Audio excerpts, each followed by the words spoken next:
Hello അസ്സലാമലൈക്കും. ഇന്നിപ്പം കാണിക്കുന്നത് നല്ല അടിപൊളി ഒരു അറേബ്യൻ റൈസ് റെസിപ്പിയാണ് കേട്ടോ.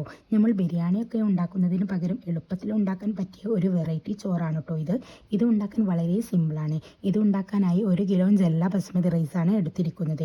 1 മണിക്കൂർ വെള്ളത്തിൽ കുതിർത്ത് വെക്കുക. ഇനി കുക്കറിൽ ഓയിൽ ഒഴിച്ച് അതിലേക്ക് ഏലം, പട്ട, പൂവ്, കുരുമുളക്, ഉണക്ക നാരങ്ങ, ഈ പറഞ്ഞ സ്പൈസസ് എല്ലാം ആഡ് ചെയ്തിട്ട് ഒരു സവാള ചെറുതായി അരിഞ്ഞെടുത്തതും പച്ചമുളക് നീളത്തിൽ അരിഞ്ഞതും ക്യാരറ്റും ക്യാപ്സിക്കം അരിഞ്ഞതും ചേർത്ത് നന്നായി വഴറ്റിയെടുക്കുക കേട്ടോ.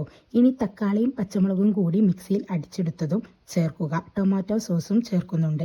ആവശ്യത്തിനുള്ള ഉപ്പും 2 മാഗി ക്യൂബും ചേർത്ത് നന്നായി മിക്സ് ചെയ്തെടുക്കുക. ഗരം മസാലയും ചേർത്ത് കഴുകി വൃത്തിയാക്കി വെച്ച ചിക്കൻ കൂടിയിട്ട് മിക്സ് ആക്കുക. ഇനി കുതിർക്കാനായി മാറ്റി വെച്ച റൈസും കൂടിയിട്ട് മിക്സ് ചെയ്ത് പാകത്തിനുള്ള വെള്ളവും ഒഴിച്ച് അടച്ചു വെക്കുക. ഞാനിവിടെ 1 കപ്പ് അരിക്ക് 2 കപ്പ് വെള്ളമാണ് എടുത്തിരിക്കുന്നത്. 2 വിസിൽ വന്നാൽ ഫ്ലെയിം ഓഫ് ചെയ്യാട്ടോ. പിന്നെ പച്ചമുളക്, ഇഞ്ചി, വെളുത്തുള്ളി പേസ്റ്റും ഞാൻ ആഡ് ചെയ്തിട്ടുണ്ട്. വീഡിയോ എടുക്കാൻ വിട്ടുപോയതാണ്. നമ്മളുടെ അടിപൊളി റൈസ് ഇവിടെ റെഡിയായി കഴിഞ്ഞിട്ടുണ്ട്. നല്ല ടേസ്റ്റിയാണ് കേട്ടോ. ഇത് കഴിക്കാൻ എന്തായാലും ഒന്ന് ട്രൈ ചെയ്ത് നോക്കാം കേട്ടോ. പിന്നെ എൻ്റെ ചാനൽ സബ്സ്ക്രൈബ് ചെയ്യാത്തവരാണെങ്കിൽ ഒന്ന് സബ്സ്ക്രൈബ് ചെയ്ത് ഫോളോ ചെയ്യണേ. അപ്പം ബൈ.